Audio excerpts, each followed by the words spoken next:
गरीब किसान। भारत के एक छोटे से गांव में रामू नाम का एक किसान रहता था।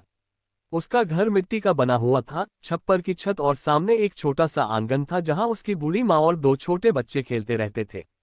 रामू के पास केवल आधा एकड़ जमीन थी जो बारिश के भरोसे ही खेती देती थी।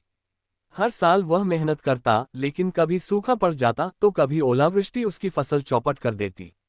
फिर भी रामू कभी हार नहीं मानता था। सुबह सूरज उगने से पहले वह खेत की ओर निकल पड़ता और देर शाम तक मिट्टी से जूझता रहता। उसके हाथों में छाले पड़ जाते पर चेहरे पर मुस्कान बनी रहती।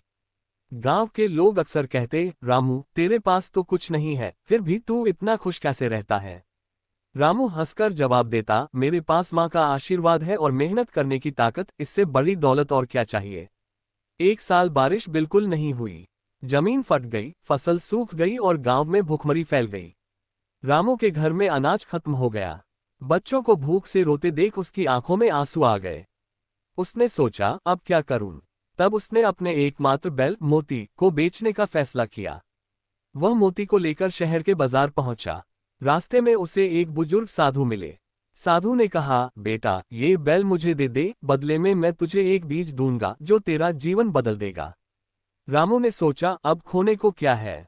उसने बैल दे दिया और बीज लेकर घर लौट आया।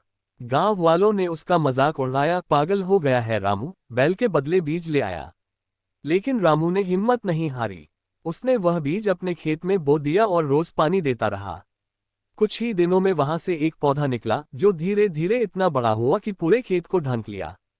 उस पौधे में सुनहरे दाने लगे जो चमकते हुए सोने जैसे दिखते थे। जब फसल कटी तो पता चला कि वह एक नई किस्म का अनाज था जो बहुत पौष्टिक और स्वादिष्ट था। शहर के व्यापारी उसे ऊंचे दाम पर खरीदने लगे। देखते ही देखते रामू के दिन फिर गए। उसने नया घर बनवाया, बच्चों को स्कूल भेजा और पूरे गांव में पानी के लिए कुआं खुदवाया। गांव के लोग अब उसे सम्मान से रामू किसान जी कहकर बुलाने लगे। पर रामू आज भी पहले जैसा ही विनम्र था। वह कहता, धन दौलत तो आती जाती रहती है, लेकिन मेहनत और विश्वास कभी बेकार नहीं जाते।